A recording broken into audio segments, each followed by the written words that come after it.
Okay, so today I will be carrying out mitres for beading to cover the flooring. So if you don't have a chop saw, then another alternative is you can use a multi-tool with a wood cutting blade and a speed square. So I've marked out my position, mark out where the corner is going to meet. So you mark the inside and outside. Yep, so previously done by outside line.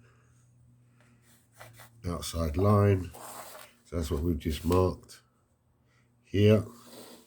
Then speed square. And this is the tricky part. You have to get that angle right. So set the square so it's square onto the speed square. Line up the pencil lines. Once you've got the line square, speed square, multi-tool, and then follow the line of the speed square.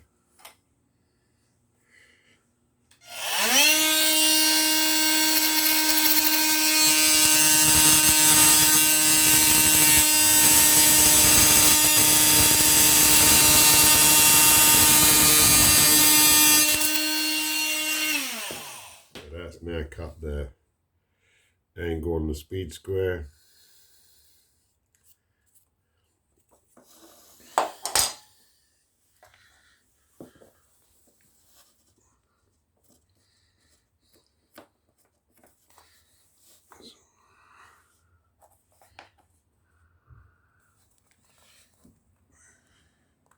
And then that will be pinned with the nail gun.